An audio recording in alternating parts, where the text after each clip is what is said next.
नमस्कार, मैं खुशी और आप देख रहे हैं न्यूज इंडो गल्फ। आइए नजर डालते हैं आज की बड़ी खबर पर। जापान के हवाई क्षेत्र में घुसा चीन का जासूसी विमान 2 मिनट तक क्या करता रहा, दोनों देशों में बड़ा तनाव। चीनी जासूसी विमान ने जापान के हवाई क्षेत्र में घुसपैठ की, जिससे दोनों देशों के बीच तनाव बढ़ गया। जापान ने इस घटना को बिल्कुल अस्वीकार्य क्षेत्रीय उल्लंघन और सुरक्षा के लिए खतरा बताया है। वहीं जापानी आत्मरक्षा बल के संयुक्त स्टाफ ने कहा कि अधिकारी चीनी सैन्य गतिविधि का विश्लेषण कर रहे हैं।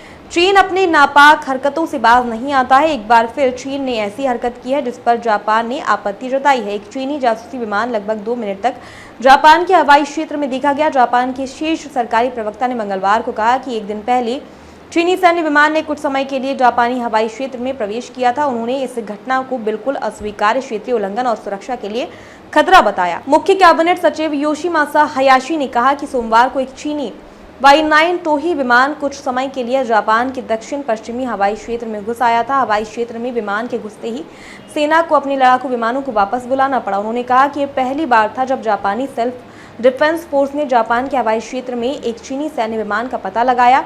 हमें बिल्कुल अस्वीकार्य, हशाई ने एक संवाददाता सम्मेलन में कहा। जापान के हवाई क्षेत्र में चीनी सैन्य विमानों का प्रवेश न केवल हमारे क्षेत्रीय अधिकारों का गंभीर उल्लंघन है, बल्कि सुरक्षा के लिए भी खतरा है। हमें ये बिल्कुल अस्वीकार्य है। दांजो द्वीप के ऊपर लगाया 2 मिनट तक चक्कर। जापानी आत्मरक्षा बल के संयुक्त स्टाफ ने सोमवार देर रात कहा कि चीनी Y9 टोही विमान ने जापान के मुख्य दक्षिणी द्वीप क्यूशू के दक्षिण पश्चिमी तट पर स्थित दांजो द्वीप के ऊपर 2 मिनट तक चक्कर लगाया। उन्होंने कहा कि अधिकारी चीनी सैन्य गतिविधि का विश्लेषण कर रहे हैं। संयुक्त स्टाफ ने कहा कि जापानी लड़ाकू विमानों को वहां भेजा तथा चीनी विमान को वहां से चले जाने की चेतावनी दी। जापान ने हवाई क्षेत्र के उल्लंघन पर जताई कड़ी आपत्ति। हयाशी ने जोर देकर कहा कि हाल के वर्षों में जापान के आसपास चीन की सैन्य गतिविधि तेजी से बढ़ती जा रही है। हयाशी ने कहा कि जापान चीनी सैन्य गतिविधि पर नजर रखना जारी रखेगा और संभावित एंटी एयरस्पेस उल्लंघनों का जवाब देने के लिए अपनी पूरी कोशिश करेगा। विदेश मंत्रालय ने एक बयान में कहा कि जापानी उप विदेश मंत्री मासाताका ओकानो ने चीन के कार्यवाहक राजदूत शी योंग को तलब कर हवाई क्षेत्र के उल्लंघन पर कड़ी आपत्ति जताई। ओकानो ने यह भी मांग की कि चीन ऐसी घटनाओं से बचने के लिए कदम उठाए।